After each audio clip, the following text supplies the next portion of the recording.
maybe I want to jump right into this stuff about Moderna because, again, it's really breaking news if you understand why it's so important, and we want to try to shine some light on that to get as many people to understand this as possible. But maybe you can break it down for people that have seen the film and not see the film. What's going on with Moderna, and put it in layman's terms to as much as you can, and maybe even start with the bigger picture as in what is Moderna, the history of, what are they trying to accomplish, and what we need to really look out for. Well, so let's start with the headline. Okay, before this continues, I just wanted to put in here that this is the whole reason for making this film, or for recording this. You can fact check it like he says, but I'm saying that as well because I have fact checked it. And as long as my technical skills hold up, I'll be able to include a copy of what he's referring to, the most important documents, or at least get you to the website, and then you can search for it. But this is true, what he's getting ready to say. It's huge. If you've not been really digging to find out what's going on, this will be an absolute heart stopper. It'll be an absolute life-altering, shake you to the bone, to the core kind of information. If you have been doing your research, it'll be very exciting and give you another path to follow to confirm what you already know. So with that said, check this out. If on March 28th, 2019, and let's get that date burned into our consciousness. If on March 28th, 2019, the following sentence was written in a patent application, quote, because of a concern for reemergence or a deliberate release of SARS coronavirus, vaccine development was initiated. That sentence was written into a patent application on March the 28th, 2019. And you heard what I said. Vaccine development was, past tense, was initiated.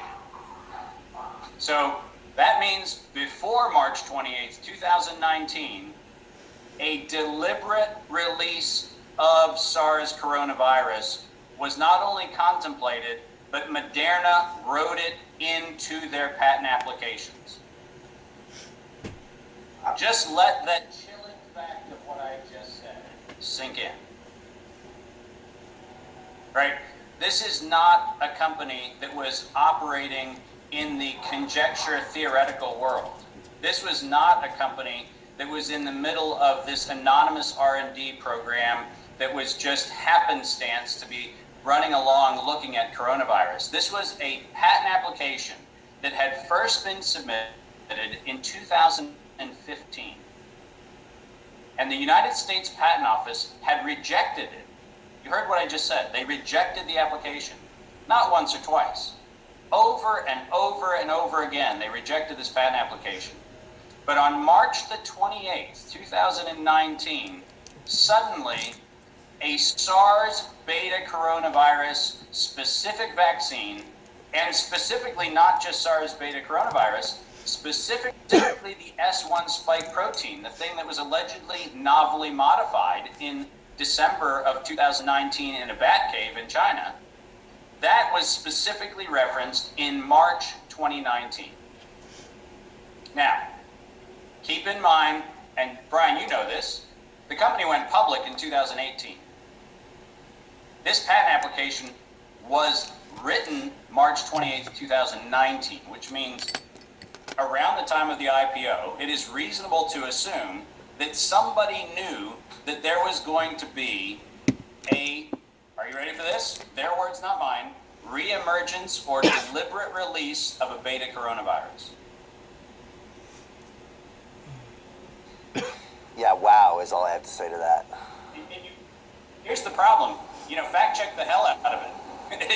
It's their words, not mine. This is not my impression. This is their words. Now, you have a history of watching companies do things they shouldn't do.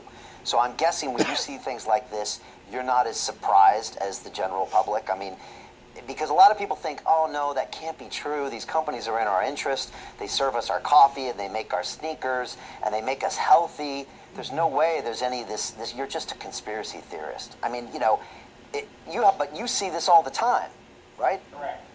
Okay. Well, and here's the funny thing. Let's make sure we're clear on something. We have a whole bunch of actual criminal conspiracy laws in the United States. We have unfortunately decided that the word conspiracy has to be followed by theory, because that's what the mainstream media has decided. But this is a conspiracy. This is not a theory. You cannot say that you were working on 3 other viruses that have nothing to do with coronavirus, and then suddenly on March the 28th, you suddenly have just this aha moment that there might be, in your words, a deliberate release of beta coronavirus.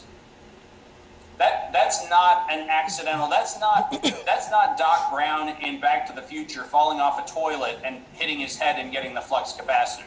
Somebody told somebody that this was a real scenario that was worth pursuing. And so you can't hide behind the, oh, who would have seen it coming? Well, the answer is somebody saw it coming. And they filed another 1,000 patents that day to cover all sorts of other scenarios. It was discreet. That's correct. Okay. All right. So it was what? So nearly what? 17 months ago. 9 months before allegedly it happened, it happened. Okay. All right. And walk us through this. What does that mean, and what does that tell us about this company, and what do we need to know about this company? Well, so let's go into the history of Moderna a little bit. It's a very interesting company, and it has backed up its Brinks truck full of armed robbers to the Treasury and has been robbing the U.S. taxpayer for a long time. This company